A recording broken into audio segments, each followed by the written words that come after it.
The internet is a big dumpster.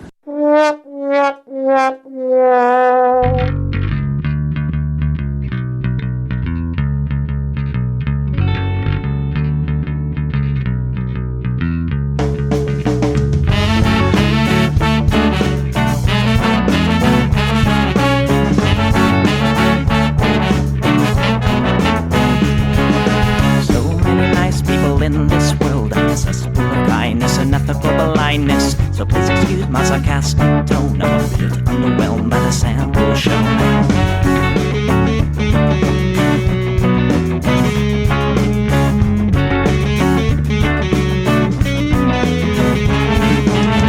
Mr. Piss-drunk fraternity guy, you got my asshole, bloodshot eyes. Get drunk and fight every night. Idolize Bradley, belittle women's rights.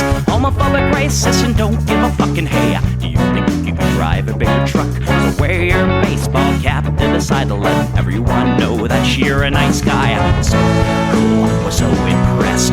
Lots of chicks in a barrel chest. Cause you're a real man. Punch for punch, gonna piss in your face while you're passed out drunk. I'm a nice guy, you're a nice guy. He's a nice guy, but all of you are assholes. I'm a nice guy, you're a nice guy. She's a nice guy, but all of you are assholes. Nice guys rule the planets.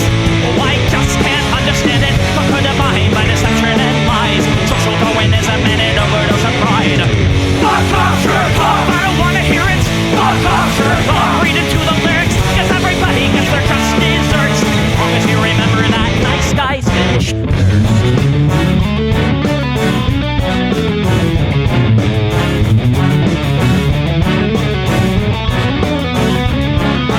Mr. White Beater, you're next on the list. Such a nice guy who speaks through his fists. Prick with a penchant for messing with heads. A broken nose for dinner and breakfast in bed. Alcoholic, paranoid, and suicidal too. But you'll probably kill her before she gets away from you. She rolls in a pool of blood and cry. All your friends say that you're a nice guy. Have a drink, this one's on me. Look, you're doing fine, losing to your disease. Comatose, I'll pack your bags. Bury you like cats ready to gag. Oh, I'm a nice guy, you're a nice guy. We're all nice guys, but all of you are assholes. He's a nice guy, she's a nice guy. Hey, Tom Bone's a nice guy. All of you are assholes. Nice guys rule the planets. The public benefit. Put a body by deception and lies. Social Darwinism and an overdose of pride. Fuck off, jerk off. I don't wanna hear it. Fuck off, jerk off. Read into the lyrics. So let the party spill quench your thirst. As long as you remember that nice guys finish first.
Hey everybody, welcome to the Plex. We do this show live every Sunday at 7 p.m. Pacific right here on Twitch. That's twitch.tv/EchoPlexMedia. It is also simulcasting to other places, but who cares about those other places? You can always grab this on your favorite podcatcher of choice if you're listening to this podcast. I don't know, leave a 1-star review. Everybody does that for the Intellectual Dollar Tree. We like to read those out at the end of the year or every 100 or so episodes of the Intellectual Dollar Tree. If you start leaving some 1-star reviews for the Plex, we might start reading some of those out as well. You can support this project at echoplexmedia.com. Click the support tab. Our favorite way for you to support is our merch. I'm wearing one of our t-shirts you can't really see, and our very slowly becoming famous tinfoil hat. You can find our merch shop at eplex.store. I'm producer Dave. You can find me on Grindr, and this is what the people want. I don't hate the cops. And there's a person inside when the truncheon stops. Oh, donate the cops. Oh, when the raiders come, who will protect the shops? Donate the cops. They're a sensitive bunch if you don't stop throwing your rocks. Snap, crackle, pop is the sound of a taser. Your body drops. Donate the cops. Donate the cops. Donate the cops. Donate the cops. Thank your local police, 'cause they don't do nothing wrong. Thank your local police. Got rid of the corruption and the racism is gone. They've been keeping the peace, keeping homeless folks out of the parks and malls. Got a cure for your social disease. Follow the law, don't hate the cops. Follow the law, don't hate the cops. Follow the law, don't hate the cops. Follow the law, don't hate the cops. Follow the law, don't hate the cops. Put your hands above your head and show you're not afraid. I'm the fearless judge that your skin color's gonna get. And if you die before the sun comes up, the paperwork will take forever. Well, it might have worked out a little bit better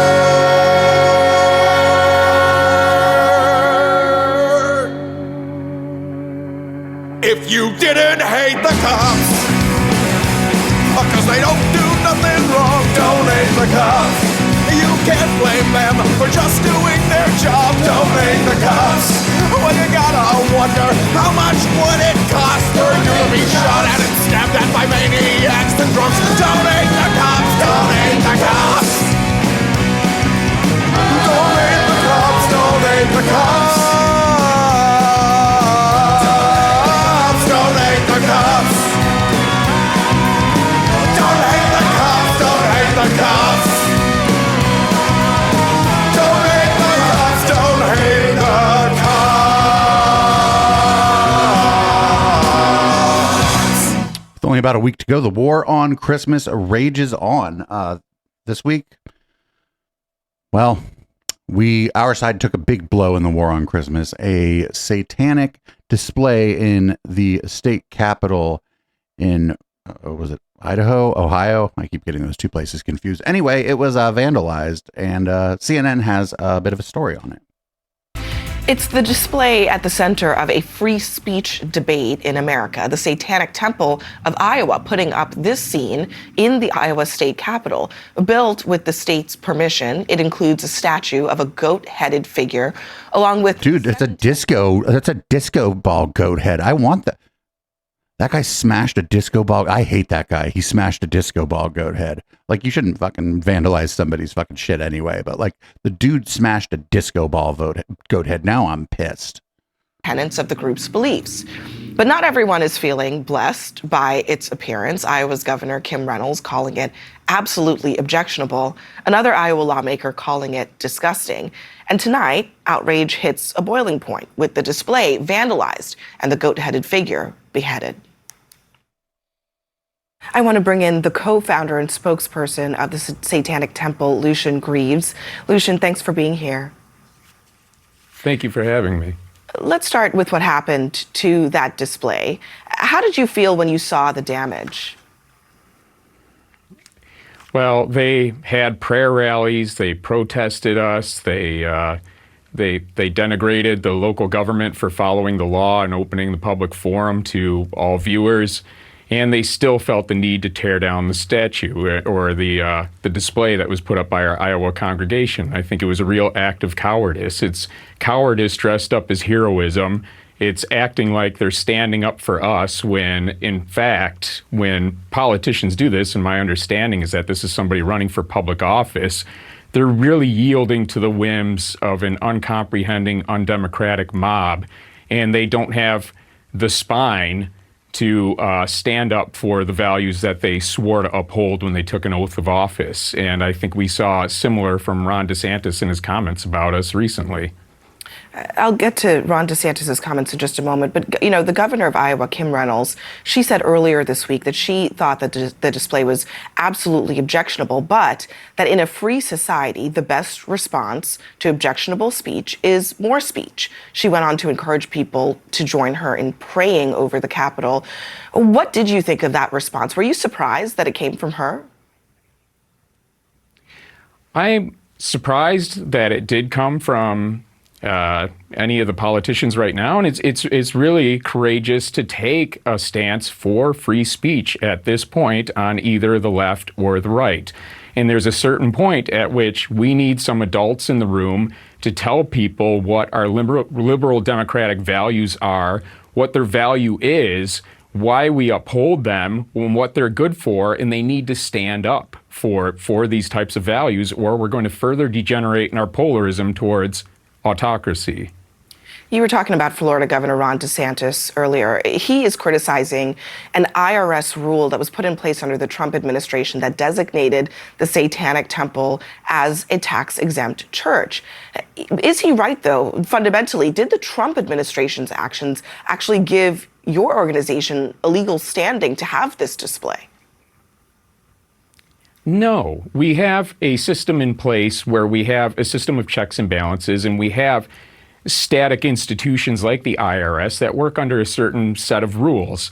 And they're supposed to act neutrally in regard to viewpoint and just follow rote practices in which, if we fall within the parameters of the law, our rights will be respected the same as anybody else's. We don't want to yield some kind of power to the government to begin picking and choosing between religious groups. People might hate us and people might want to exclude us, but that simply opens the door to more sectarian battles, and it certainly won't stop there.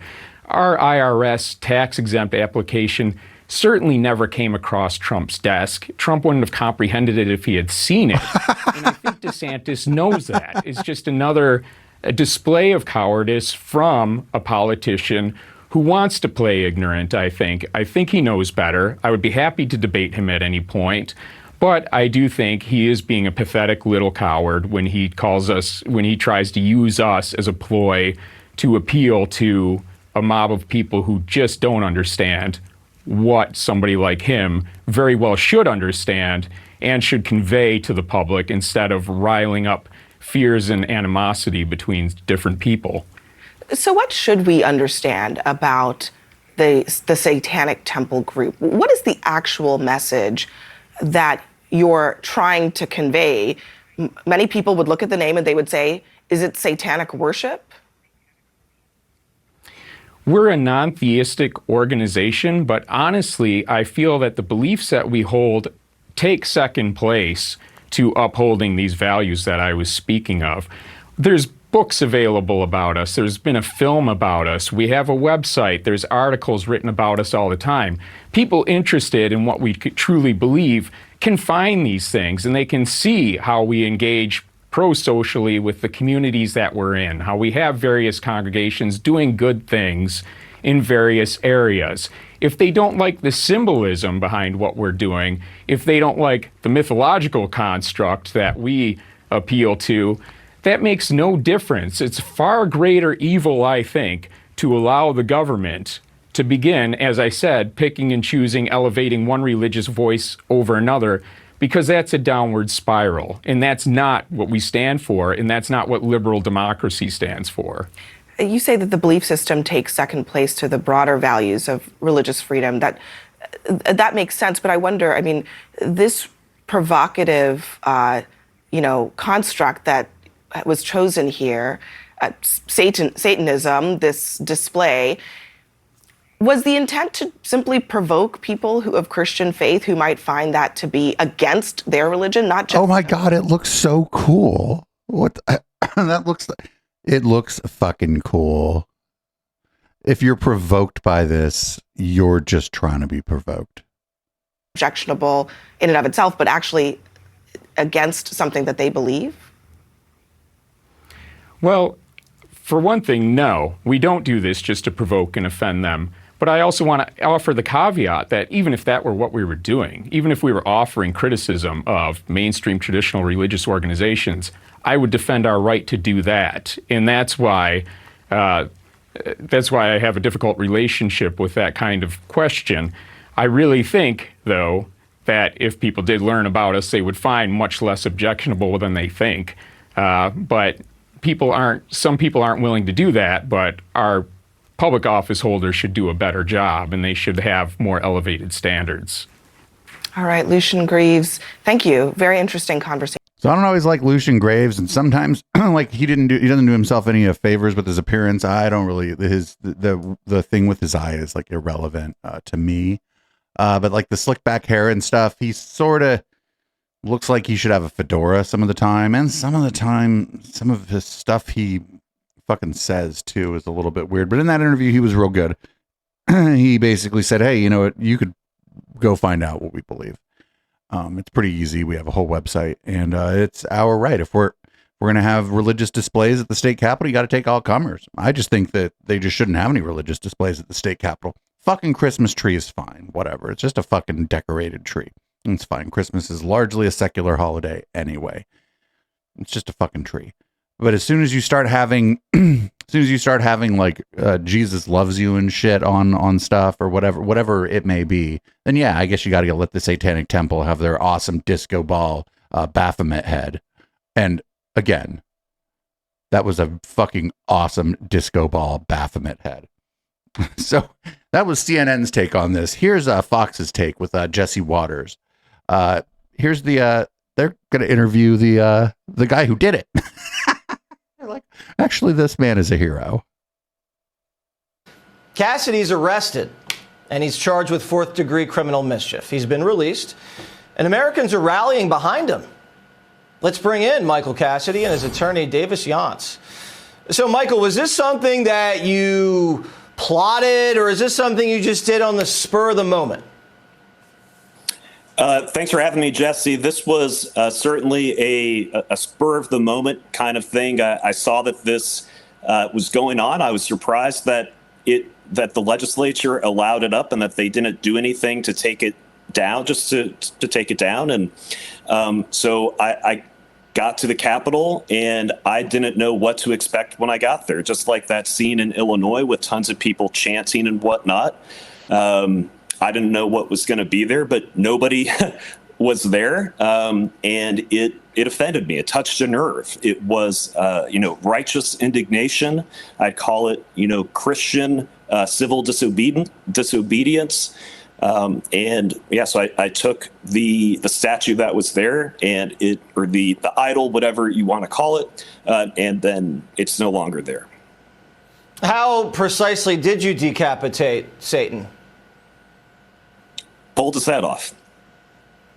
Just pulled the head right off and let it crash on the ground. Pulled it off, and then it's just some cheap fabric, probably like, I don't know, $5, $10, something like that. Dude, it was made of a disco ball. There's a lot of labor that goes involved in making a disco ball. Pulled it apart, put it in a garbage bag. And then I went down to security and told them what I did. I wasn't running away or anything like that. I told them what I did. They were very professional. Then they gave me the citation and sent me on my way. All right. And then beams of light started to shoot down from the heavens right onto your head, I'm sure. Okay, Counselor, you right now, I think, was it Biden-Harris? Didn't they bail out the people that toppled the statue of Thomas Jefferson? Do you expect Democrats maybe to help fund or help donate to your client's GoFundMe here? This is Satan. No, not really in the same league as Jefferson. No, we certainly don't expect those kind of donations, but there have been a lot of people that have come together and been incredibly generous and wanted to stand by a Christian who was taking a stand for good. This is obviously a question of good and evil, and it's important in our society. We recognize that. So that's really what motivated Michael to do this, and there's a lot of people that are willing to stand by him, and we will ensure everything is done possible to make sure he gets the equal protection under the law. Absolutely. I mean, these satanic people, do they legally have a right to erect this dopey thing? Because it doesn't even seem like they're a real religion. So that's a great question. Under the First Amendment, under our case law, there has not been a single case that has ever found that Satanism can be considered a religion under our Constitution. Okay. And even more than But that, I don't think that's because I don't think it's ever gone to the Supreme Court. even more than that, blasphemy laws, anti-blasphemy laws have been upheld by our Supreme Court into the 20th century. Wait, what into what? How far into the 20th century? Why are the politicians in Iowa allowing it? Fear. They're afraid to take a stand, and they're afraid to challenge this when the law is clear. And regardless of that, they're afraid to challenge evil, and that's what we need to do. But that's the problem with Christians and the church in this country. We have to be able to take a stand. We cannot buy into the myth of neutrality in the public square. Otherwise, we get Well, as chaos. I said, I'm not really into toppling statues, but if there was one statue in the whole country that deserves toppling, it's definitely Satan. Guys, Merry Christmas. Merry Christmas, Jesse. Thank you for having us on. Hey, So when they try to compare this to toppling other statues, like the Church of Satan never enslaved anyone, right? Like the statues that have been torn down by people, not sometimes by the public in acts of what would be technically considered vandalism, and sometimes through community action and lobbying the government for a redress of grievances. The government replaces the statue. Those are of slavers. Those are of people who ride or died for the Confederacy mostly. Those are Confederate generals, Confederate leaders, people who are traitors. If you are an American patriot, those people were traitors. I'm not big on patriotism myself, but I'm still happy to call them a traitor. They were trying to form a separate government from the United States because they wanted to keep slaves. And that's different than having what they call like a goofy, Jesse Waters just called a goofy religion that they think is there to annoy Christians. Those are very much not the same thing. And good on the governor. Good on the governor for saying, hey, they have the right to do this if other people are putting up their religious displays. I don't like it myself, but they have the right to do it. That's what the governor should say. Good on that governor, even though I'm hearing from chat that governor's not the best. At least they got it right that time. So we got more in this year's war on Christmas. It's heating up as we get about a week from Christmas. This is apparently this guy, Stephen Miller, did not like the some of the Christmas stuff going on at the White House. Just didn't like it. But I just don't like that Stephen Miller is a person. So let's see what's going on here. Borders, people that believe in all the things that make society run. They hate normal. So when you look at these Antifa protests, when you look at these radical women's marches, when you look at these open borders marches, what do you see? You see people in purple hair and pink hair and 1,000 face piercings and horrendous tattoos and bizarre outfits. Wait, the thing they're showing is awesome. Normal people, family people, people that build communities and pay taxes and make things work. Show that again. Another example. Hell yeah. The weirdness of it, the bizarreness of it. What's weird about this? To use your term, which I think is exactly right, is the point, Laura. Wait, what was weird? That was awesome. That was like tap dancing and shit. That was like fucking pure Americana, baby. There's a fucking like a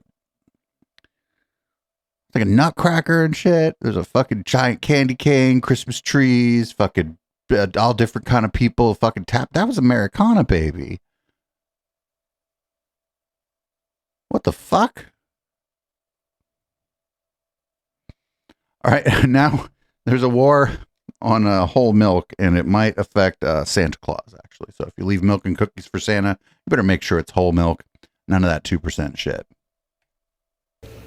The nutrients in whole milk, like protein, calcium, and vitamin D, provide the fuel Santa needs to travel the whole globe in one night. Whole milk is the unsung hero of his Christmas journey. Protein helps build and repair Santa's muscles. Hoisting heavy sacks of gifts up and down the chimney is no easy task. Calcium is vital for strong bones. It is calcium that keeps Santa strong and sturdy as he dashes from rooftop to rooftop. And vitamin D is essential to a strong immune system. Santa absolutely needs one as he braves the cold, wintry night. You see, it's not just the magic of the season that helps Santa deliver presents worldwide. It's also the fortifying nutrients of whole milk. So what's wrong with 2% milk? It has calcium in it. Also, it's like not like Santa's up there doing parkour. I mean, not to be too on the nose here about this, but isn't Santa like a fat guy? Isn't Santa like a big fat guy? Like part of Santa is the belly, right? If I wanted, like, I'm not super skinny myself, but if I wanted to go be a Santa, I'd need a fat suit to go be Santa. So like, what is she talking about? He's not an athlete. He's Santa Claus. And I don't think that her problem was that people aren't leaving milk. I think her problem is that people are leaving like 2% or non-fat milk for Santa. By the way, everybody, when you're a kid and you leave the milk and cookies for Santa and maybe the carrot for the reindeer, your mom and dad eat that shit.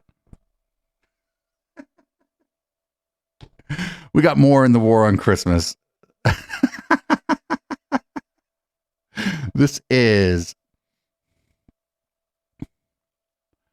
This person used to be a Grinch, everybody. Used to be a Grinch, but then they got saved.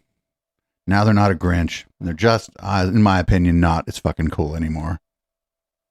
The enemy thought he had me, but Jesus said you are mine. Oh, the enemy thought he had me, but Well, that's a thief. you are mine. The enemy thought he had me, but Jesus said you are mine. The enemy thought he had me. That was just a fucking vandal and a clumsy thief. It didn't... Whatever. I thought that's really dumb. Like, I don't know what possesses people to make these fucking videos. Up next. Looks like this week it looked like we were losing the war on Christmas, but then I saw this and I'm like, we're gonna be okay, everybody. We're absolutely gonna be okay. And here's why. Only God can do it. Only God can do it. Only God can do it. Only God can do it. Do do do do do it. Do do do do do it. Do do do do do it. Do do do do do it. Do do do do do. I told you, we're gonna be all right. So that's our continuing war on Christmas coverage for this week. This year, the war on Christmas has been sort of the temperature's been turned down a little bit. So up next, we got our coverage of the more on Hunter Biden. So up here we got Gymnasium Jordan, and I guess Hunter Biden skipped a deposition. Hunter Biden is on the record saying that he would like to testify publicly in front of Congress for all the world to see.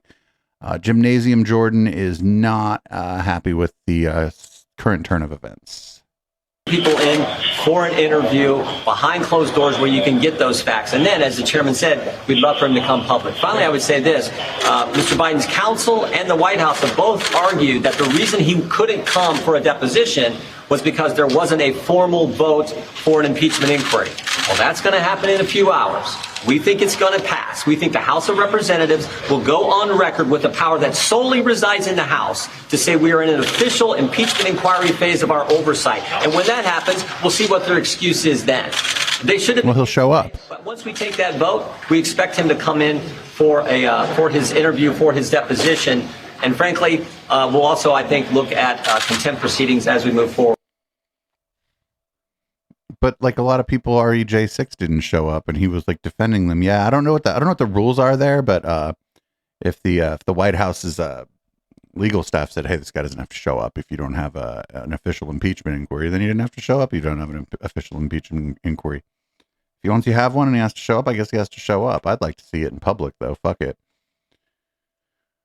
Up next, Marjorie Taylor Greene. I'm sorry, Marjorie the Gathering just gets no respect. Here she is trying to like butt her way into Comer and Gymnasium Jordan's little speech, and they're not going to let her. They're just going to leave. But Chairman, that was memorialized in emails that you guys leaked from Hunter Biden's laptop. Thank you.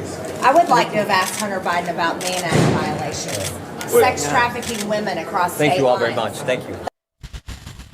Even Gymnasium Jordan is like, oh no, the QAnon lady. He didn't sex traffic anyone. There is no official allegation as such. As far as I know, he treated the sex workers he hired pretty well. As well you should. Those are working people. They deserve your respect. Especially if you hire them. Here's Eric Swalwell. Hamburglar Dan one time started calling him Eric Swallowswell, which is, I guess, kind of funny.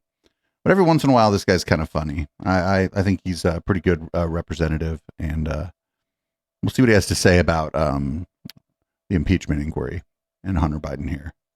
The only crime is that Joe Biden blew out Donald Trump in the 2020 election.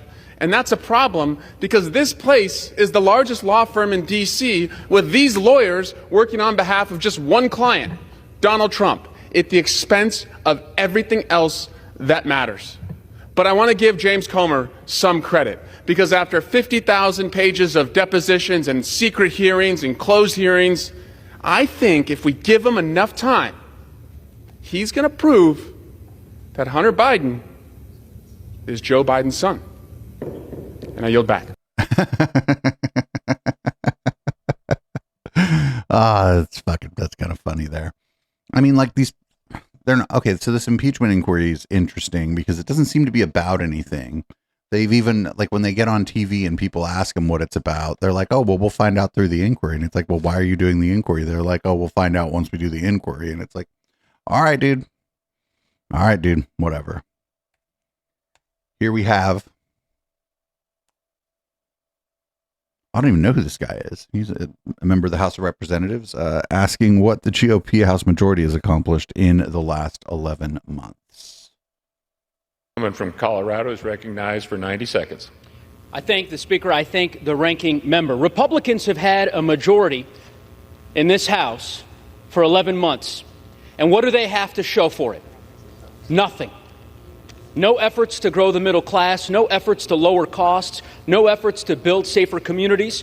Instead, an effort to default on our nation's debt, 2 attempts to shut down the government, vacating their own speaker, and now a baseless impeachment that they are pursuing for one reason and one reason alone, because former President Trump ordered them to do so.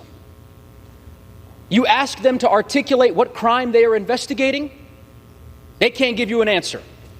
You ask them to identify any evidence of wrongdoing by President Biden, crickets. Mr. Speaker, the American people, I can assure you, are deeply disappointed in the actions that House Republicans have taken for the better part of the last year. And this action is no different. I urge my colleagues, reject this farce of a process, and let's get back to doing the important work that the American people expect us to do.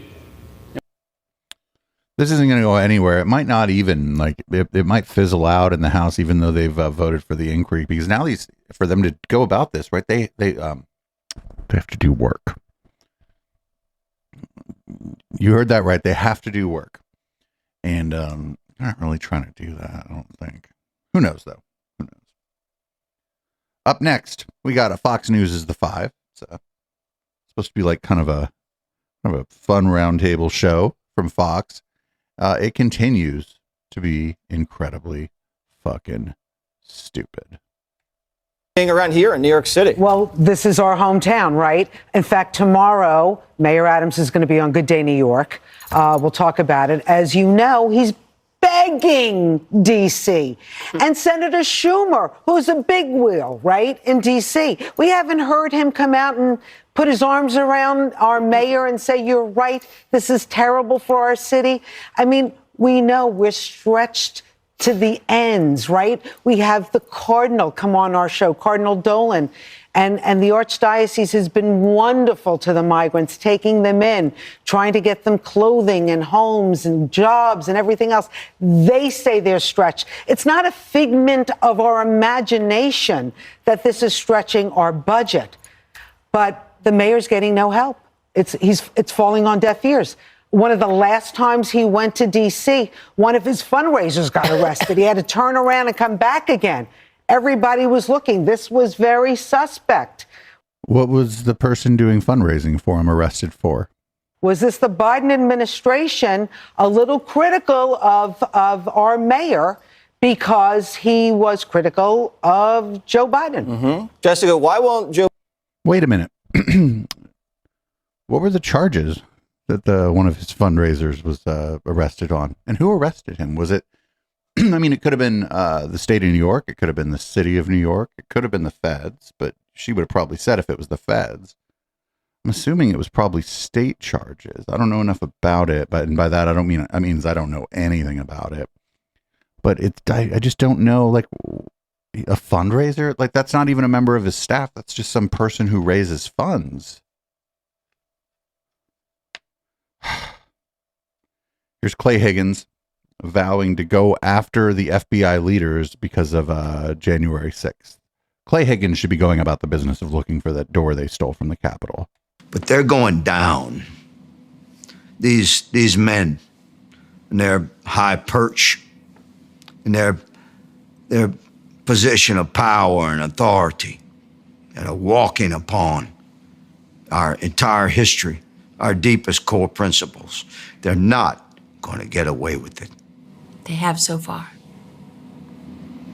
We'll see. Powerful people in this country, they want to make sure no one hears your voice. They want everyone to look at you like a far-right, crazy conspiracy theorist. Is that who you are? No, man. I'm a regular American man. What the hell? How sanctimonious. He's not going after anybody. He's not going after the FBI. Here's Vivek Ramaswamy. Yeah, it did look a little scripted, didn't it? It was a little too slick, a little too well edited. Yeah, I have a special set of skills. You've messed with the wrong guy. It's like that movie Taken or whatever.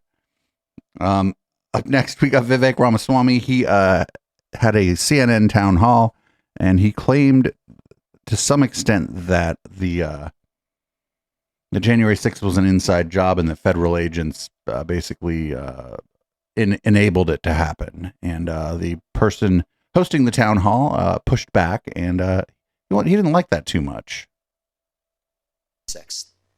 The reality is we know that there were federal law enforcement agents in that field. We don't know how many. I think it's shameful. And if I may finish just answering, well, let me this is really important. I'm going to go ahead and interrupt you here because I know the establishment doesn't approve of this message. I know that there were federal agents. We should be able to talk about this. You're saying that there were federal agents. This is important to talk about. You are saying there were federal agents in the crowd on January 6th. Yep. There is no evidence that there were federal agents in the crowd on January 6th. So why, before Congress, when pressed on what the number was, they didn't say there were none? They just couldn't say how many there were. So you're saying that that you have not seen any evidence that there were. We've seen multiple informants suggesting that there were. We know people were FBI informants who were asked to Is there any evidence? May I just finish this? He just keeps talking over her.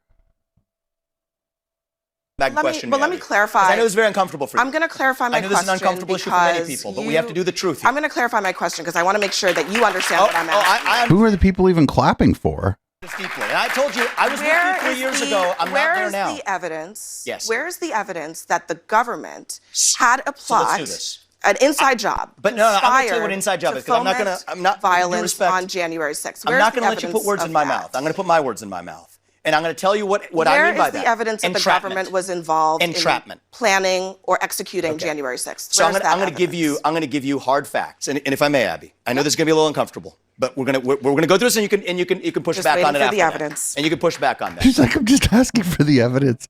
Let's do this fairly. Why did they support? Let's do this fairly. And by fairly, it means I get to talk over you when you ask me, like, it's as simple like, oh, where'd you hear that? I mean, I know that's not what she said, but that's like the question is like, oh, where'd you hear that? And he was just talking right the fuck over her, dude.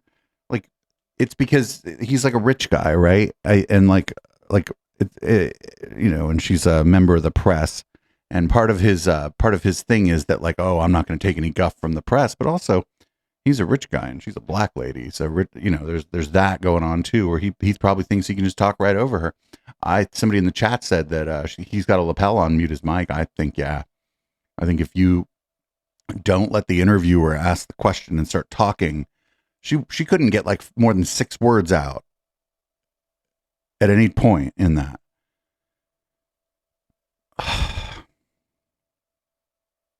Here's Senator Ron Johnson talking about in Wisconsin, there were a slate of fake electors that were going to try to go to D.C. for the transfer of power. And some of them have been arrested. And Ron Johnson is going to claim that the Democrats have done the same thing. And then he's going to be asked which Democrats. And it's not really going to go so well for Mr. Ron Johnson here. To go, Senator, I do want to ask about this. Obviously, it's your home state.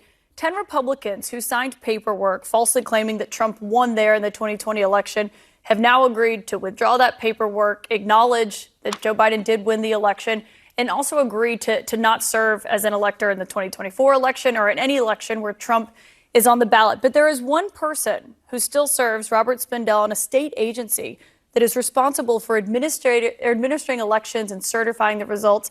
Do you think that he should resign from that, given the role he played in the fake elector scheme? No, again, there was an active court case. There are all kinds of irregularities in Wisconsin in the 2020 election.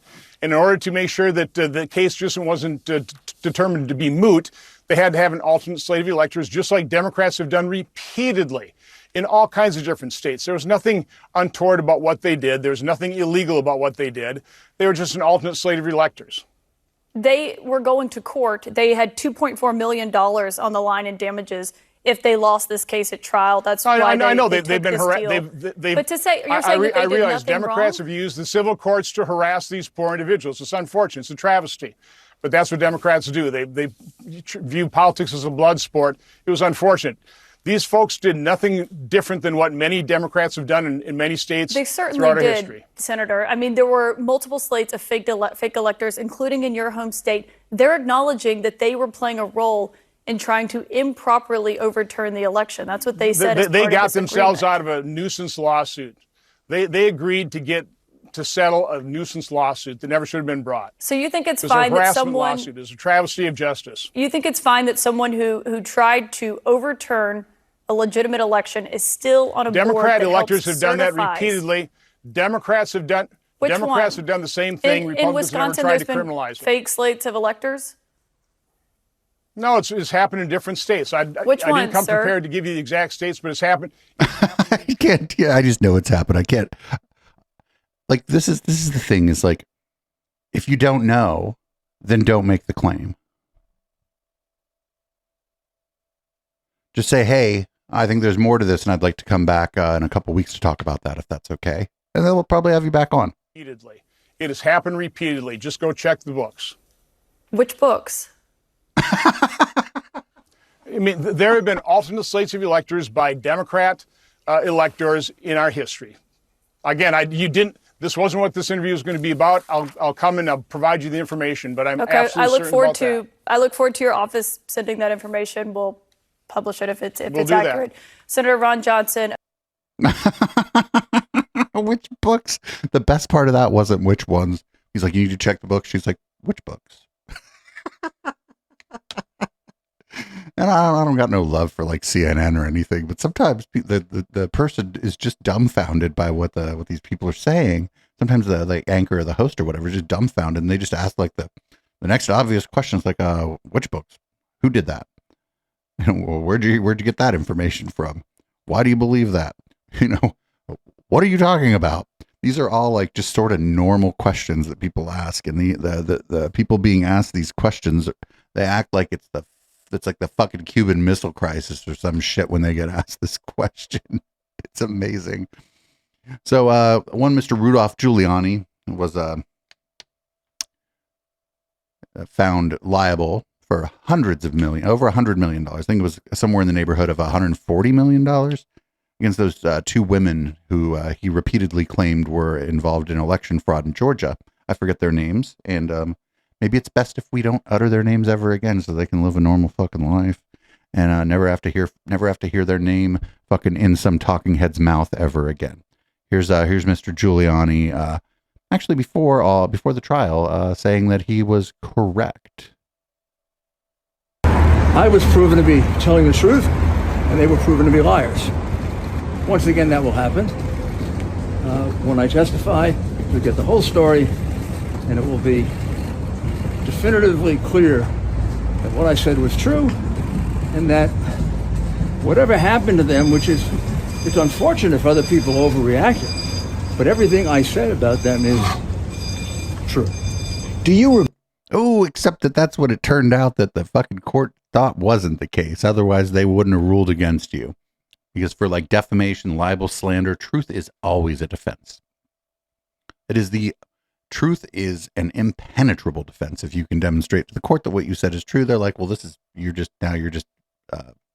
you might be insulting someone, but you're not, libel, slander, defamation of character. Those are legal terms that require the thing to be false. And well, it was found that the things that he was saying were false. And in the United States, actually, it's a pretty tough hill to climb to win like a libel, slander, or defamation of character case. It's hard. It's hard to win those kinds of things. So good on the court in this case. And I hope we never hear their names again. Legitimately, those women deserve to live the rest of their life in fucking peace in the Hamptons. Or wherever they choose to live, leave them the fuck alone. That's what they deserve. Because all they were doing was their job, trying to count your votes. They probably dealt with other abuse during the election cycle. Working at those places is tough. You don't get paid a lot. They were trying to do like their civic duty, and their life was just unbearable for a while. So this network will never speak their names again, and I hope no other network ever speaks their names again and only refers to them as the women who destroyed Rudy Giuliani. And here we go next. We got this one. I just called it. It says Gottfeld, and then here's my bad joke. It's like more like what the fuck Feld. I don't even know what he's talking about in this, but I saw fit to.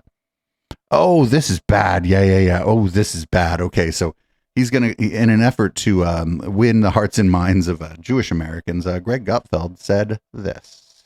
They're in trouble, and here's why. They took the pro-Hamas cause, and they slipped it right into the BLM costume.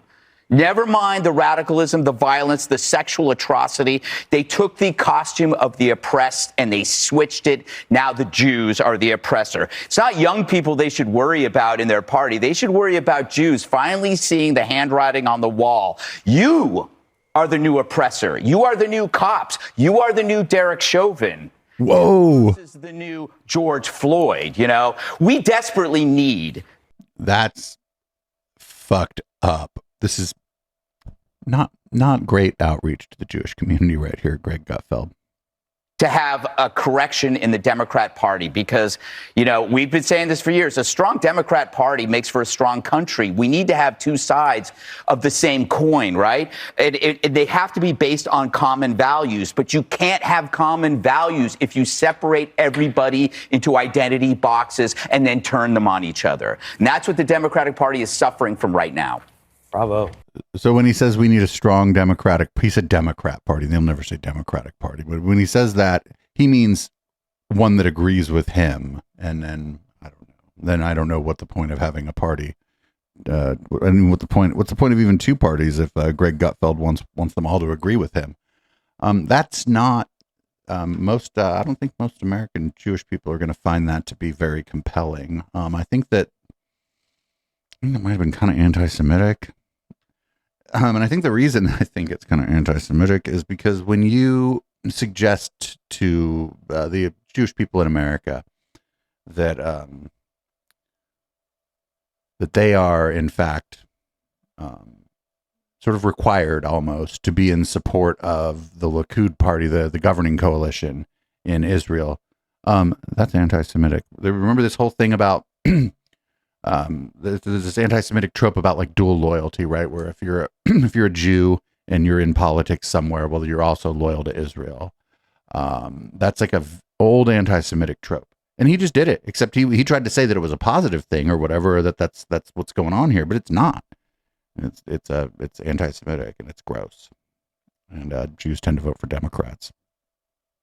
And I don't think that Greg Gutfeld's fucking kind of disgusting thing that he just said there is going to like stop that. Anyway, up next, Piers Morgan has a show called Uncensored. Yet he here's a little bit of his show that he cut out. Usually lately when we've had Piers on this, we've been like, all right, you're doing all right, you're doing okay. But here, maybe not so much. Maybe not so great here. I genuinely You're very triggered about being boycotted. Yeah, because I feel I feel it's really unfair. Why? I do, because I don't think you've been watching the show, and that's quite clear. I've watched some of these shows, and that's quite clear. Okay. I don't think you watch me sit with Bassem Youssef for 2 hours and really try and get under the weeds of this conflict with somebody who can talk me all through it, right? So why didn't Mohammed Hijab get that same treatment? Low-key get that same treatment? But they have. Sam Zomra get that same they treatment? have. Do you know how religiously I have actually watched certain episodes? That on average you interrupt your Muslim guests 21.3 seconds. Really? What's your views on that? Did you watch the Bassem Youssef interview? No. I said I literally interviewed him for more than any other guest. Excluding Bassem Youssef. Excluding him. How many others do you want to exclude? There was another Palestinian doctor that I interviewed at length and never interrupted him once. Whenever you've had segments where it's 15, 20 minutes with a Muslim guest, why do you interrupt every 27.3 seconds? You know who it is I interrupt? It's the extreme elements. Oh, so you're now throwing these labels? Yeah. Why am I extreme? Okay, I think explain to your viewers why am I extreme? Because your attempt to deny what happened on October the 7th is an extremist response. You call me an Your extremist. refusal to call it terrorism that's is an extremist response. There we have it. So I believe you're an Islamophobe and a genocide enabler for not using the correct term to describe Israel's indiscriminate genocide. That's fine. You're perfectly entitled to call me that. There we are. You've got to actually produce evidence of that. Produce evidence of that? Yeah. Are 7,000 children without names and I'm not remotely Islamophobic. Yeah. Never have been. Carry on. Never will be. Right? Ever. Okay. Right back to when I led the campaign against the Iraq War. Okay. In this country, against my own government, right? Never have been. It's an ugly slur you've tossed around because you've seen some misconstrued clips from an interview with a guy who wanted to deny that Hamas are terrorists or they committed a terror attack. And the reason you did that and fueled it is because you yourself don't think what happened on October the 7th was terror. I firmly echo the sentiments of the 91% of 13,550 people polled that believe you're an Islamophobe. Pierce, we can have a story. Anyone who rejects Pierce's version, which is basically the Israeli version of events, they're an extremist. They're terrorist sympathizers. Who are you going to tag after this interview? You've got no one to tag, have you? I didn't know there was a poll of like 14,000 people where over 90% of people thought that Piers Morgan was an Islamophobe. That's news to me. I don't know how I would answer, but again, I'm not British. I don't watch that much Piers Morgan. We've caught a couple clips of him lately on here, mostly in the context, actually, like the Wednesday show, because he's been talking to some of these manosphere people. He doesn't like them, but anyway, that's about as much into that particular can of worms we're going to get into. Here is this is Minnesota Governor Tim Walz. I kind of like this guy. Here's a clip of him on CNN talking about the sort of current state of the culture war and what his state's doing versus what some of the states around his are currently doing. And you said, basically, there's no such thing as a generic Republican. These guys are weird. Once they start running, their weirdness shows up. What did you mean? Weird I'll how? stand by that. Well, look, just the strange things they become obsessed with, demonizing our children, becoming obsessed with people's personal lives in their bedrooms, restricting freedoms. I'm surrounded by states who are spending their time figuring out how to ban Charlotte's Web in their schools while we're banishing hunger from ours with free breakfast and lunch. That's what the public's looking for. That's what they're trying to get to. And they will weirdly obsess with everything to be mean and cruel and small in their ideas. And I didn't hear anything last night that did anything different to that. So I'll stand by that. I just think Americans know this is just weird stuff to be focused on. And many of the times it's just projection. We hear these stories every time. They want to project morality to us. And I say, as your elected leaders, you don't need to hear a sermon from us, but you expect us to try and live one. And I think whether it's making sure the middle class has what they need, protecting reproductive rights, truly addressing climate change, governors are doing that across the country. They're popular with that. And I think we understand we're be able to do that because of Joe Biden's policies, whether it's the Infrastructure Act, CHIPS Act, bringing manufacturing back to America. Those are things people want to hear about, not demonizing some child because of who they are. At the end of the day, Americans are better than that. Governor Tim. I mean, I like that guy. I don't know if I'm, I don't know if I stan Joe Biden the way that he did, but also like he's a Democratic governor, right? Like that's sort of one of the things he's expected to do, and that's fine. He was like, these people are weird, which I really liked. That's fucking, yeah, a lot of it's weird. He's like, and are they really trying to ban Charlotte's Web? That's crazy if they're trying to ban Charlotte's Web. I thought when I was a kid, I was bored by the book, but I don't think you should ban it. Anyway, up next, we got Peter Navarro on the Steve Bannon show. He doesn't like Speaker of the House, Mike Johnson, apparently because Mike Johnson is, a fake Christian or some shit. The NDA just passed. It just passed. This is Mike Johnson, and don't tell me you're a Christian. I don't want to hear you're a Christian. Don't wear your faith. Don't give me the Bible. I don't hear more Bible verse. When you've allowed the transgender, you've allowed all that garbage, all that demonic trash throughout the defense budget. That you wonder why you can't get kids, red-blooded American boys and girls to get into the military. With what you've done in this neo-Marxism and this cultural rot that now you have taxpayers paying for in almost $1 trillion, and you allowed this to happen when the commitment, if you can't get the majority doesn't go to the floor, the Hassard rule. But you waive that to get this there because you're playing footsie with Mitch McConnell, Schumer, and you're just as bad as the Biden guys because you should know better. So I don't need to hear any more biblical review, okay? I saw in action. I thought Peter Navarro was going to talk in that clip, but he was just kind of sitting there watching Steve Bannon go off. Crazy town. Oh, crazy town. The Speaker of the House has to govern. I don't like the Speaker of the House, but if he compromised with some people to get some shit done, I guess that's good. Speaking of people I don't like, this next clip is from the Lincoln Project. Don't like the Lincoln Project. I think they're just grifters. I think that they're right about Trump and like a lot of the stuff going on in the Republican Party, but a lot of them sort of refuse to acknowledge that this is the house that they built. And now they don't like the house that they built. But anyway, here's one of the Lincoln Project guys. There's a Stuart P. Stevens talking about separation of church and state, and he's going to be pretty right on in this. Well, I think there's a direct line between this time in 2015 when Trump came out and called for a Muslim ban. I mean, there absolutely should not have that shouldn't have been accepted by the Republican Party. The party should have gone out and said, look, if we stand for anything, we stand for the Constitution. And the Constitution believes that there should not be a religious test, as clearly stated. And what is a Muslim ban but a religious test? And I really think this was a turning point for the party, because once you accepted that clear opposition to the fundamentals of the Constitution, it's just a slippery slope. And this is where you end up, where this kind of odd guy from around Shreveport is saying that the Bible and God has told him what to do. This is really a disservice to Christians who understand and try to live their lives by that.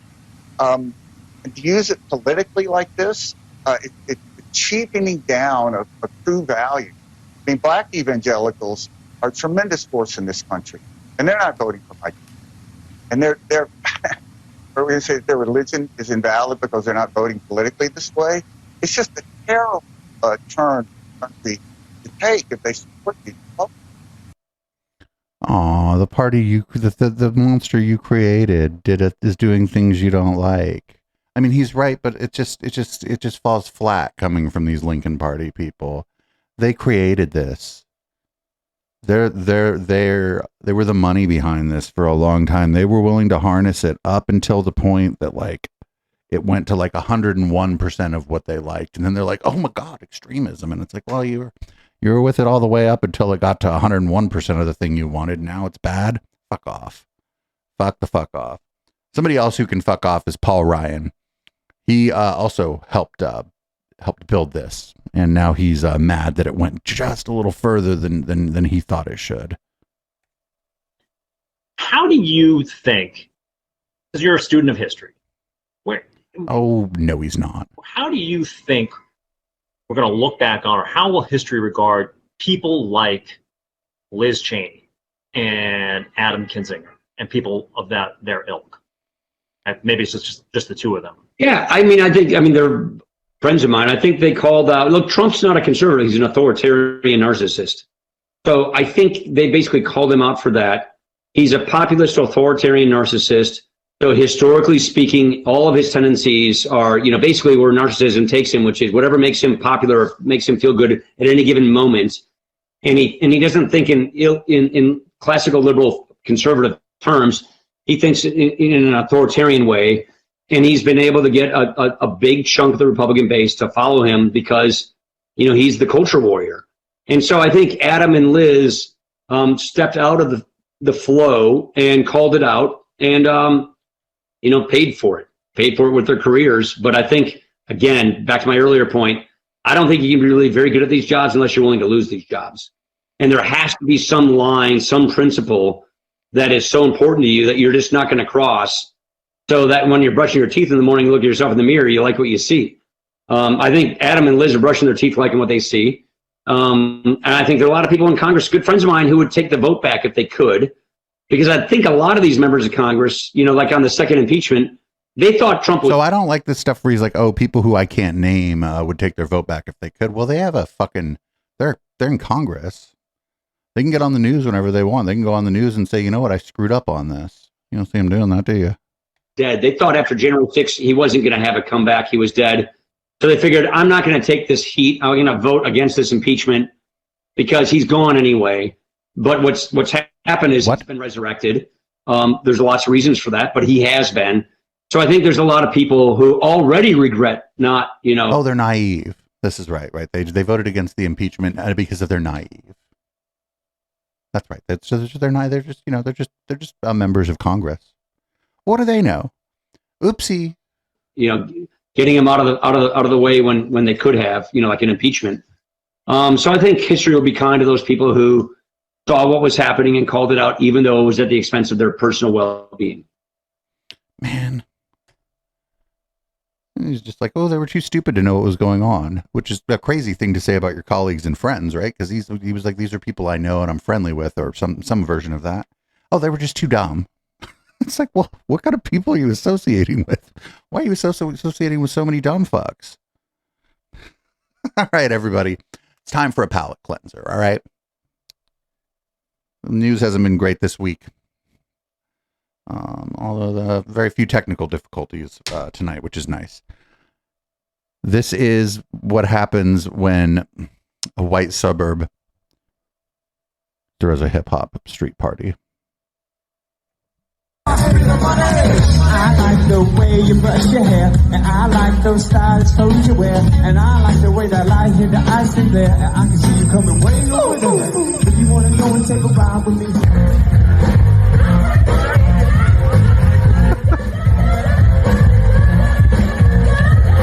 Fine woman, won't you back that thing up? You call me Big Daddy when you back that thing up. So, what you playing with? Back that thing up. Look, you look good, won't you back that thing up? You're a big fine woman, won't you back that thing up? You call me Big Johnny when you back that thing up. So, what you playing with? Back that thing up.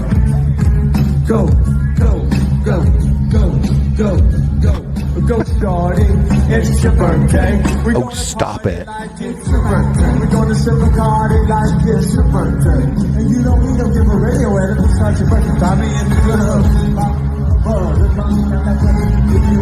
Yeah, that little girl's the only one that would, if she was clapping, she'd be the only one clapping on the 2s and the 4s. Leave that little girl alone.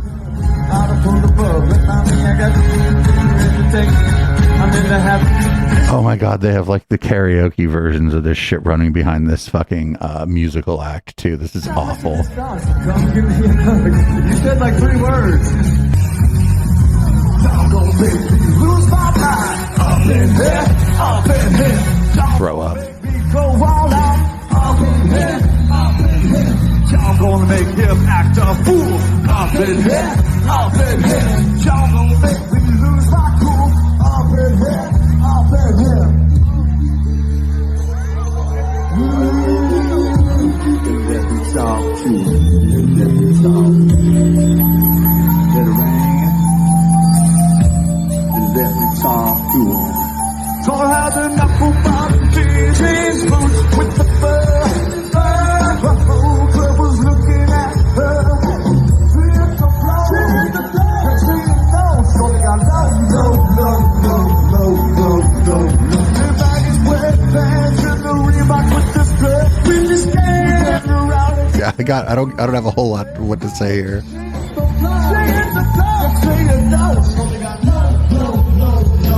Oh no.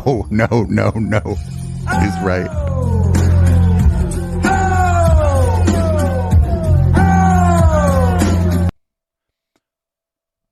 Just get a DJ. My God, just get a fucking DJ. At least, like, if people aren't, dancing so well, a lot of them are like older people or whatever, it's fine. Like, whatever. Just get a DJ. At least nobody's butchering this music if you just hire a DJ. Doesn't even have to be a good DJ. Just somebody that, like, when one song ends, they play the next one. Get somebody with a somebody with a cell phone, a giant Bluetooth speaker. Anything would have been better than that. Also, like, why have a hip-hop themed party? Why not just have music? Have a couple bands. Have some disco. I don't know. White people like disco, right? I spin disco. Anyway, looks like we have another palate cleanser here. This car needs to be detailed. There's something wrong with the inside of this car. Or maybe something very right with the inside of this car, but it's still not great if you're trying to drive it.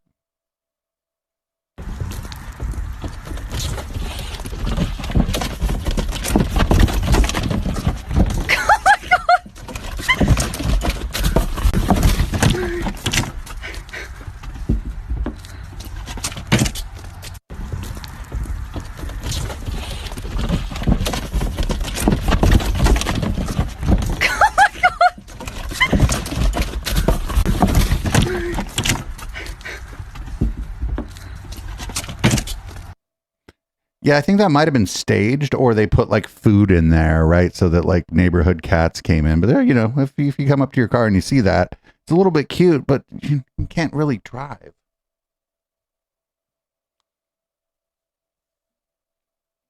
Maybe catnip. I don't know what was going on there, but it was funny. It was funny. I hope the kitties are okay. I hope they weren't being tortured or fucked with in any kind of meaningful way. And if there's food in there, food and catnip in there, I don't know. It was a little party for the kitties inside of that small sedan. Up next, we got a story. I got some thoughts on this one. So there was a U.S. Navy officer in Japan who had fallen asleep at the wheel and killed two people in his car. He was in jail in Japan, and he's been released from Japanese jail. Now, if he'd done that in America, he'd still be in jail. And here's Jake Tapper's take on it. Usually this guy has okay takes for a CNN guy, but I have a feeling this ain't going to be great. A U.S. Navy officer detained for more than 500 days in Japan is coming home. Lieutenant Ridge Alconis had been in a Japanese prison since October 2021. He was convicted of negligent driving and was sentenced to 3 years in prison. Alconis says he lost consciousness on a drive with his family from Mount Fuji when he killed two people accidentally. He offered the victims' families over $1 million in restitution, as is customary in Japan.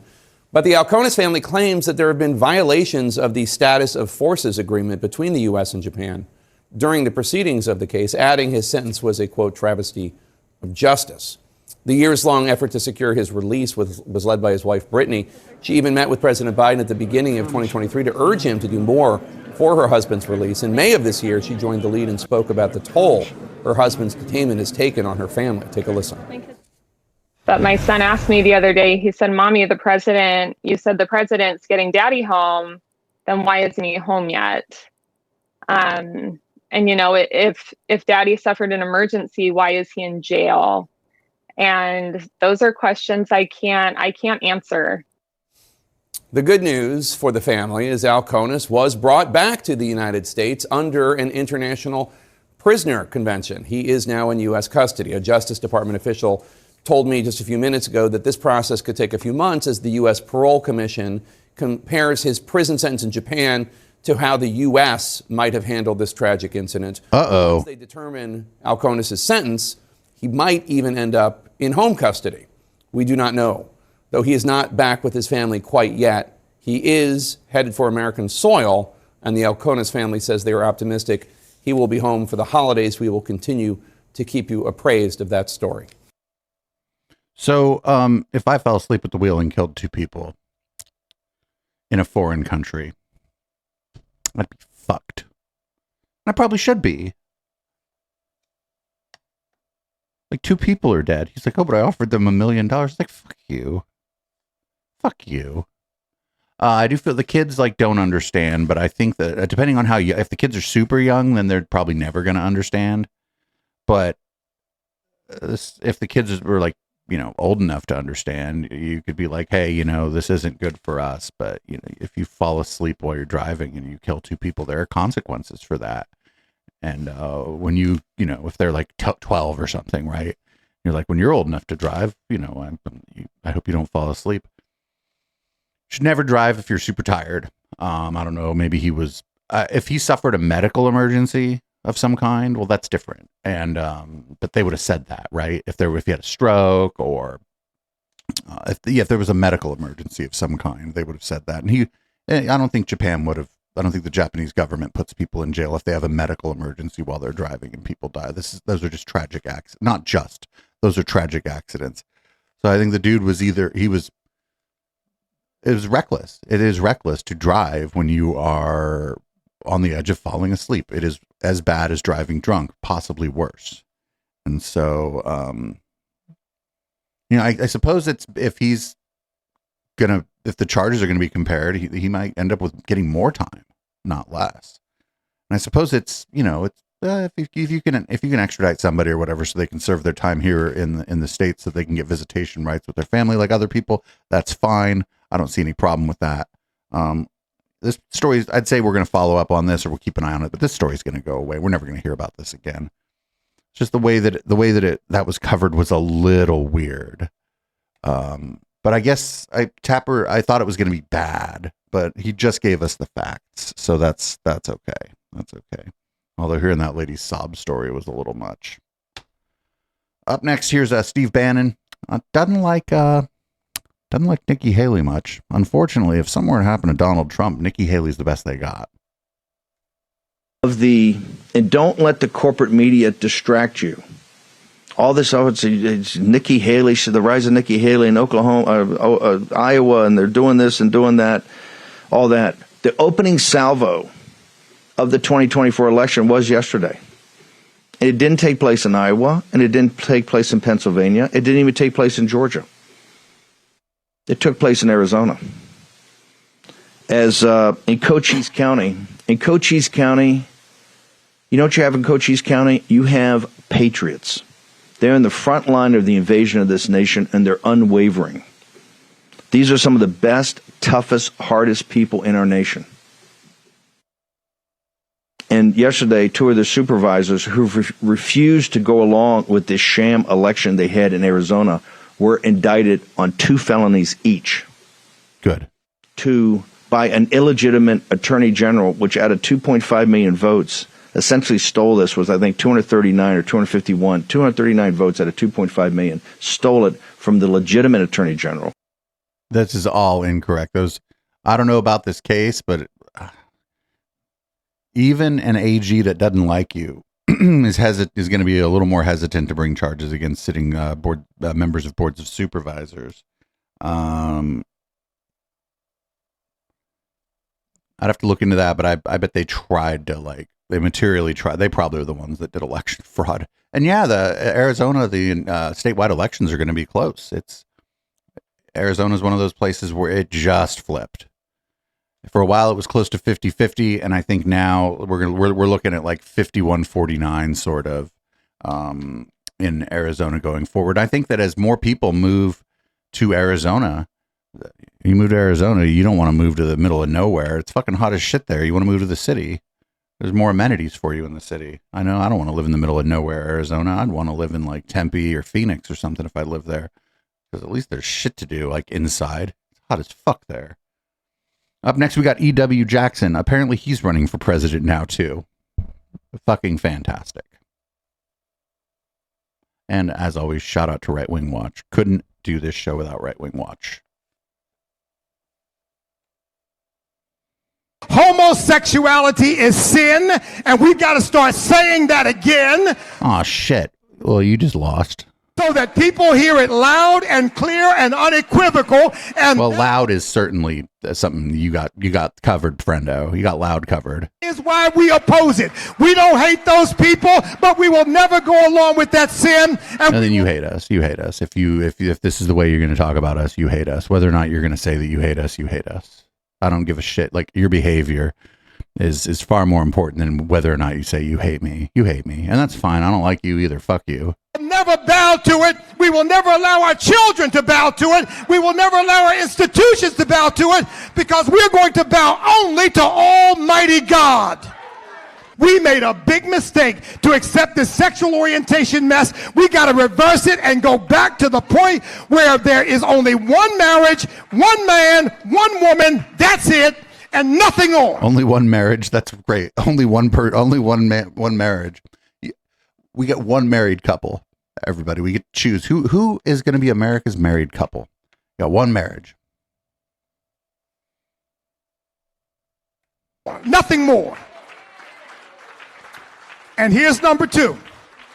Because if we don't do this, we're going to be continuously berated and harassed and sued, which is what's going on all over the country right now.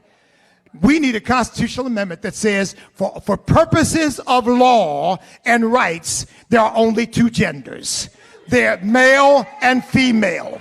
That's it. And when you go to my website, you'll see both those constitutional amendments laid out. And see, so it's actually really hard to pass a constitutional amendment of any kind. You need like 2/3 of the states, and you're just not going to get 2/3 of the states and 2/3 of the Senate or whatever. You're not going to get it. So you can talk all you want about constitutional amendments. It's very hard to pass them. The thing, we're not saying people can't live however they want to live. We're not saying they can't do with themselves whatever they want to do. But what we're saying is you won't have the legal right to impose that on me, on my child, on my business, on my life. You'll have to keep that in your own private sphere. Yeah, somebody in the chat just said this is why you don't put your logo on the podium. It's right, because if I could like edit this and make it be like, look at what the CEO of the Marriott company is saying. Try to bring it into the public square. I'm tired of hearing about Christians being sued because they wouldn't bake a cake, because they wouldn't take a photograph, because they wouldn't create something for some sort of so-called same-sex relationship. We have that's the 14th Amendment. If you are a place of public accommodation, if you're open to the public, you have to take all comers, unless like you can kick people out if like they won't wear shoes and shit at your place. Like you have all kind of reasons you can kick people out and not do business with people. People are screaming at you, disrespecting your staff. People come in and they're farting all over the place. You can kick them out. Although maybe there's a medical issue where you're farting all the time and you can't kick them out. But the 14th Amendment covers this, dude. You should try reading your. I bet this guy has a pocket constitution. You should try reading the number 14 in there. Amendment right to religious liberty, and nobody should be able to force us to make something or say something that violates our Christian conscience. And like Shadrach, Meshach, and Abednego, I don't care what the Supreme Court says. I don't care what any legislature says. I am not bowing down to a law that violates the law of God. Well, and then now we got a problem with the First Amendment, right? I mean, so like here's the thing. If you want to do business, you have to obey the rules of doing business. You as an individual, you can do it. You can bake. I can not bake a cake for anybody. I didn't bake a cake for everybody today. I didn't make no cakes today, right? But if I got a cake business and I'm like advertising that I got a cake business and I have a business license and all that, everything I have to fucking do to have a cake shop that is a legal business, I've signed a bunch of fucking documents, right? And a lot of those documents probably include all this shit. In fact, they do. It includes all this stuff. You have to sign documents about your responsibilities as a business owner. It may not specifically say that you got to make a gay wedding cake, but there's anti-discrimination language in business documents. Like, absolutely. There is no way that there isn't. Like, I don't understand why these people think that, I just don't understand this. So when you have a business, if you're like a C Corp, an S Corp, an LLC or whatever, you gain limited liability, and in exchange for limited liability, that's a privilege. You do give up some of the rights that you would have as an individual. That's just the way it works. I don't know what to tell you. It's a contract between you and the government. It creates a false, basically a fake entity, a socially constructed entity that has to follow more rules and regulations than you do as an individual. It's called a business. These people should fucking, I thought they were the party of business. I thought they would understand this. Here's at a Trump rally. This guy's like, I'm going to speak to you as a pastor. I will begin in a moment to lead us all in prayer, but for just a moment, I will speak to you as a pastor to a nation in decline and to a nation on the brink of calamitous ruin. We have witnessed a sitting president weaponize the entire legal system to try and steal an election and imprison his leading opponent, Donald Trump, despite committing no crime. The corruption in Washington is a natural reflection of the spiritual state of our nation. In order to make America great again, I believe we must do two things. We must become godly again, submitting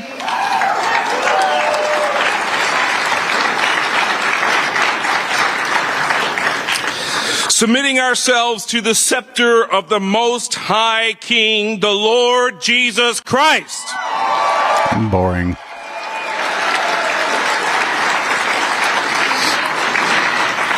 And we must re-elect President Trump for the third time. Well, then he would be ineligible. Yeah, he would be ineligible if it was the third time, but they're just playing make-believe that he won in 2020. He almost did. He almost won, and then he almost fucking stole it. I don't like playing these so much, but we'll play one. The people at these fucking rallies, they never change. They never change. It's the same old shit every time we watch these person on the ground thing at these rallies. They're always wearing some weird flag shit on their shirt. And it's just always the same weird shit, like this shirt. Look, it's like normal isn't coming back. It's like, what is normal? I don't want to say he's perfect. The only perfect person that ever walked this earth was Jesus, but and the cops killed him. He was wonderful in office for 4 years, and he proved that. So what is it about Trump that you love so much? Number one, he's a godly man. He's working for God, for darn sure. Number two, he really cares about us. He cares about us. He cares about what happens to us. He cares about our country. He didn't come in there because he wanted the money. He's got money. He's came in there because he is actually working for God, and he wants to help us, and he wants to get us to he wants to make America great again. And I it's true, but I think he's going to make it even greater, because I don't think, no matter what they try to do to stop him, he's going to come back, because he's working for God, and God's on his side. Absolutely he is. God. Oh man, that's always the same shit. That's why I don't like running those, because like nothing ever changes. You could just like you just change out just like a few words, a couple fucking things on the shirt, whatever. For a minute, I thought that might be Diana Plus, though. That's interesting. Anyway, not often do we get to run a video of a hero, and I think everybody saw this week. This man with the earpiece, kind of a portly man with an earpiece, was asked a dumb question and gave a good answer, and then he became memed. He got memed as like a hero. He was on the Chad side of the Chad and dork meme or whatever. I forget what that meme's called. Here we go. A hero emerges. LGBTQ rights or economic stability? Why can't you have both? You need to pick one. I refuse the question. You can't refuse the question. I do. But you can't. But I did. But you need to pick one. No, I don't. I just said you did. So what? Can you pick one? No, because they're both doable. No. Only one. I don't have to pick one because you can have both. But the answer is both is not an answer. It's not a valid answer. I reject your question.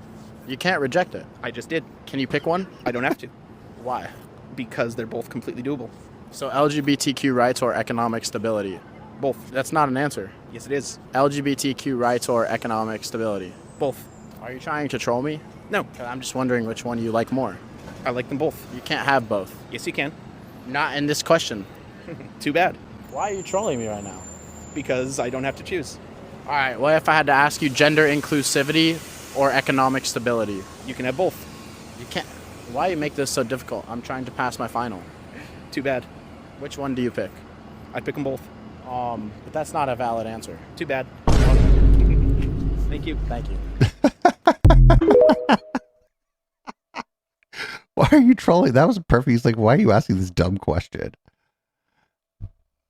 That was fantastic. And I'm glad that guy got memed after that. I'm glad that kind of went viral and that guy got memed because that guy was super cool.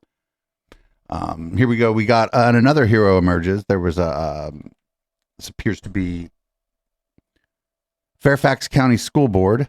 This guy's name is Carl Frisch, and he was elected to the school board, and he decided to take his oath of office on top of with his hand on a bunch of LGBTQ plus books. And so it is another hero. And I saw some conservative reactions to this. They're fuming about this guy, but we'll take our heroes where we can get them. And this guy's one of them. Repeat after me, please. Yes. I state your name. I, Carl V. Frisch, Do solemnly swear swear that I will support the Constitution of the United States that I will support the Constitution of the United States and the Constitution of the Commonwealth of Virginia, and the Constitution of the Commonwealth of Virginia, and I will faithfully and impartially discharge all the duties incumbent upon me as the Providence Magisterial District Member to the Fairfax County School Board according to the best of my ability. Congratulations. Oh, they're fuming. Then the kiss. I assume that's his partner. The kiss with his partner there. They're fuming at this guy. Fucking. So far, we got 2 heroes this week. Let's see. Do we got a third? Oh, we got a third. We got another hero. This is from a board meeting we've been watching. We've been keeping track of this on public comment. That's late Tuesday night after down ballot. This is well, you'll remember this if you've been watching down ballot. Check this out. Bridget, our first ever interaction was when you retweeted a hate article about me from The Nationalist while I was a Sarasota County school student. You are a reminder that some people view politics as a service to others, while some view it as an opportunity for themselves. On this board, you have spent public funds that could have been used to increase teacher pay, to change our district lines for political gain, remove books from schools, target trans and queer children, erase Black history, and elevate your political career, all while sending your children to private schools because you do not believe in the public school system that you've been leading. My question is, why doesn't an elected official using our money to harm our students and our teachers for her gain seem to matter as much to us as her having a threesome does? Bridget Ziegler, you do not deserve to be on the Sarasota County School Board, but you do not deserve to be removed from it for having a threesome. That defeats the lesson we've been trying to teach you, which is that a politician's job is to serve their community, not to police personal lives. So, to be extra clear, Bridget, you deserve to be fired from your job because you are terrible at your job, not because you had sex with a woman. Fuck yeah. Fuck yeah. Get him, young man. Yeah, we've been watching the Sarasota School Board meetings on public comment. And that's pretty much my position too, is that, yeah, she's bad at her job and she's shitty and she doesn't like give a shit about the people in her community. And the threesome actually is the only cool thing about her. We got a couple more before we're going into red light here. This is something we haven't been really covering it so much on this show, but we've been talking a little bit about it on our tech show called How the Tech Are You? That's not a live show. That's just a podcast, but you should definitely check that out. Here's that Sam Altman from OpenAI trying to explain what's been going on over there the last couple weeks. The first one, I think, on the minds of many people in the room tonight. What the hell happened?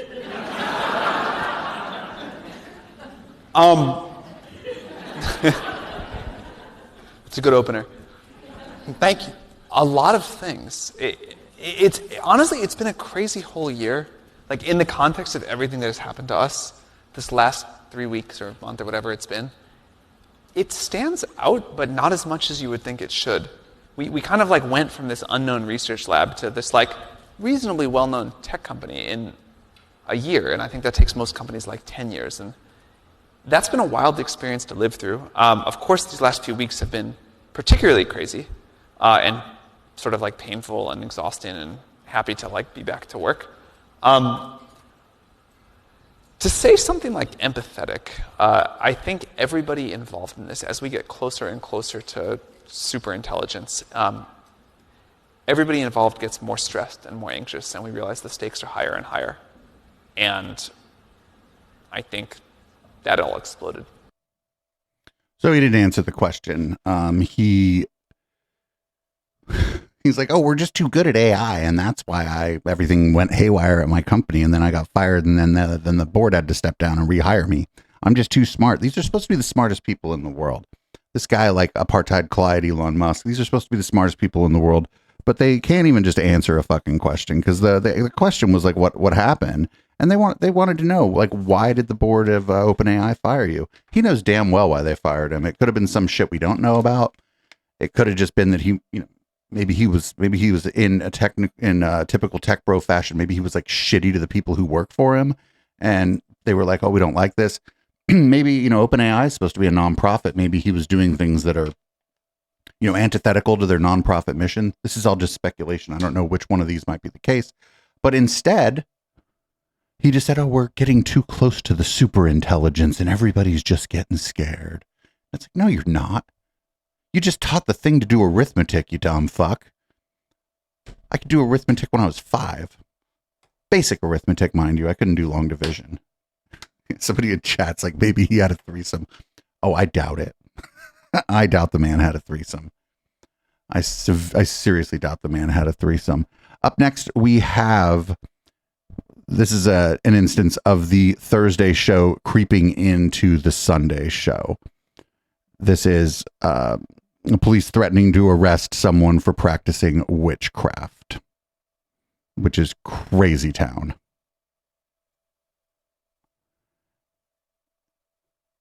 In case anybody was wondering if this show is live and our internet seems to have just dropped.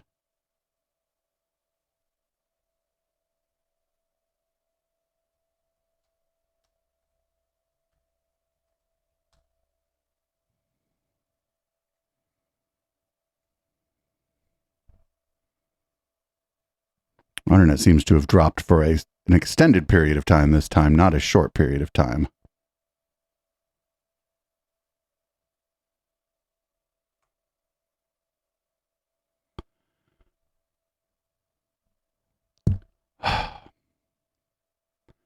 This is not great. I'm so mad at the fucking Comcast company right now. Not just right now, like always. This has been an ongoing issue for us for a couple weeks around here. And the people on the podcast are finally hearing about it. Usually it jumps right back on fairly quickly, but this time it's just dead. Just absolutely fucking dead.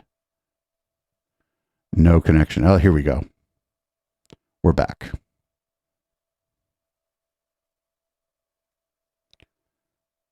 I believe we are back. No, we're not. All right. Well, here we go. All right.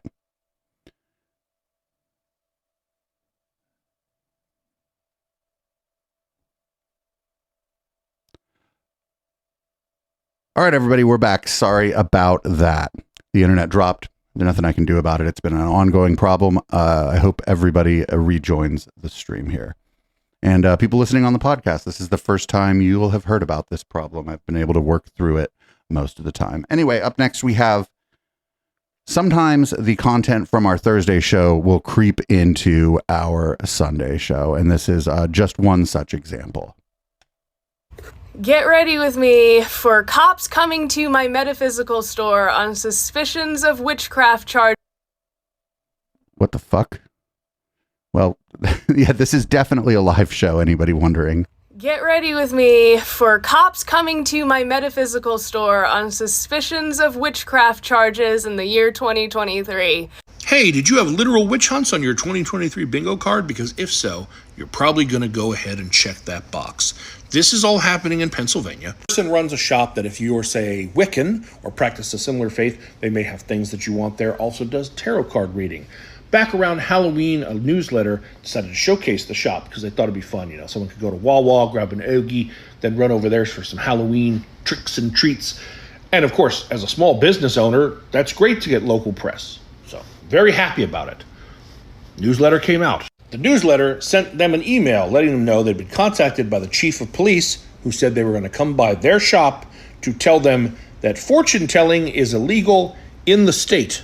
And they weren't. Fortune telling is illegal? I can't. Are you fucking kidding me? Showed up at their business to tell them, hey, technically illegal in the state, and I'm not here to do anything to you today. But if I were to get a complaint about you, I'd have to investigate and potentially charge you because it's against the law. They felt intimidated. In fact, they felt that perhaps the chief came there to make sure they felt intimidated.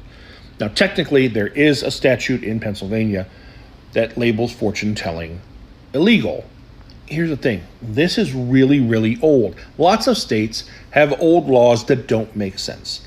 This one, if you look closely, best case, it was something that was trying to maybe stop like grifters or fraudsters, because it says stuff like, you can't tell someone where their missing item is or how to find buried treasure. Deeper, darker reason is there was a lot of Romanian immigrants who came to... Yep, this is about the Roma. This guy's smart. And it was really trying to target them and their beliefs. But there's lots of laws like this that are technically illegal but don't get enforced. In fact, in Pennsylvania, it's also illegal to sing in the bathtub, yet no one seems to be showing up and doing house... I think it should be illegal to sing in the bathroom. Singing when you bathe or I'm going to come for you. So they got a civil rights attorney. That attorney says this is an unconstitutional law and wants to work to get that off the books in Pennsylvania. But also, the attorney, trying to look out for their client, sent a letter to the police department saying, hey, we want assurances that you are not going to pursue this outdated law with my client. And the police responded. The police aren't backing down, essentially, which is really cool. So let's read the letter that they sent me, shall we? Basically, it says that like the chief was there with the intention just to inform me of the existence of the law, as it could possibly affect my services, but only if they investigate it, which is like literally his job. Anyways, the visit did not serve any investigative function. He did not threaten to enforce the law against your client. He did. He said that if he ever got any reports, he would be back. So I don't know what that is. It then goes on. Was she doing fortune telling? Misinterpreted this exchange, which I'm not sure how I was supposed to interpret two grown men in my shop telling me that I can't read tarot cards because they might arrest me. But they aren't today. They aren't there today, to arrest me, but they could. What they didn't do was give assurances that they wouldn't pursue charges, which was literally the point of why their attorney contacted them in the first place. Not to sue them, not to threaten them with legal action, just to say, hey, we can all agree this is an outdated, archaic law. We just want you to say, yeah, we know, we're not going to pursue it. And instead, it was a lot of like, I wasn't threatening, I don't know what you're talking about. In fact, there's a whole part in there, they were much more concerned about the fact that the cameras in the shop recorded audio of them speaking, and they didn't give permission for their voices to be recorded. So basically going after someone for practicing witchcraft in 2023. I'm going to tag their TikTok. If they have Instagram and stuff, I'll tag those as well so y'all can show some support. But I feel like there are probably more important things to concern yourself with in Hanover, Pennsylvania than this. There are definitely more important things in Hanover, Pennsylvania to worry about than that. We got one more story here on our regular docket before we go into red light, assuming that we can even go into red light, as we are definitely not connecting to our server in any sort of meaningful way. Up next, though, we got a Dum Dave Rubin. He is going to talk about the movie Leave the World Behind, or maybe it's a show, Leave the World Behind. But Dave Rubin is dumb as fuck, and he's going to have a dumb as fuck take. Oh, it's a television show, Leave the World Behind. He's going to call it predictive programming. Now I'm watching Leave the World Behind, which is on Netflix. It's the Michelle and Barack Obama produced Netflix show about how there is a digital blackout. Everything basically shuts down. We showed you a clip of it, I think 2 days ago, where the young black girl in the midst of all the digital shutdown turns to her dad and she's like, when the world starts up again, can we make sure white people aren't in charge? So I was like, you know what, let me watch this freaking thing. So about halfway through, I was watching it this morning. There's just, it feels like predictive programming out of Hollywood. They want us to think the digital shutdown's coming. They want us to think the Civil War is coming. One of the things they do in Leave the World Behind. Wait a minute. Your friend Tim Pool always talks about how there's a Civil War coming. Tesla's shut down, right? So they don't like Elon Musk. The Teslas have to shut down. The young girl is very anxiety ridden. And then there was even a really weird line about how she loves the show Friends. And then this young black girl is like, she likes, your daughter likes Friends. Like Friends is like a throwback to a time that never existed. Like they want to destroy old things that people love, Friends, and they want to destroy new things that people love, Teslas. Like it's just Hollywood is evil. What a dumb fucking take. You know what? I'm glad this guy doesn't like the show. I wasn't planning on watching it, but now that Dum Dave Rubin doesn't like it, I think I'm planning on watching it. Fuck it. Everybody subscribe to Netflix and watch this show. Leave the World Behind, because why not? Dave Rubin hates it. So if that's not a ringing endorsement of something, I don't know what is. So everybody, we're going to go into red light. Thanks everybody for hanging out during the podcast. Thanks people on Spotify, etc., for listening to the show. And thanks, I guess, everybody for toughing it out with my internet, not just tonight, but over the last few weeks. It's going to continue to be this way, I think, for another couple weeks, according to the people I've spoken to over at Comcast. They swear they're doing an upgrade, but most upgrades don't do this. I think some shit's broken and they're trying to pretend it's an upgrade. We'll see what's going on though. You can support this project at patreon.com/echoplex or just go to echoplexmedia.com/support. Also, eplex.store. We got a bunch of great stuff in there. And during Red Light, I'm going to talk a little bit about some of the stuff we're discontinuing as we're replacing some of the logos for some of our shows and whatnot. Again, I'd like to thank Comcast for when we were approaching a decent number of viewers, got a couple raids from some great people here, and then the internet just dumped on us right after that happened. I have to thank Comcast so very much for that. It really helps me make money, being as I do this for a living now. Thanks so much. Appreciate it. This is Boomers by Periscope. I'm going to change the color of the lights in this room, change the contents of my beverage, and we'll be back with the post game. Stay put, everybody. I don't know, unless it kicks you off again. Who knows?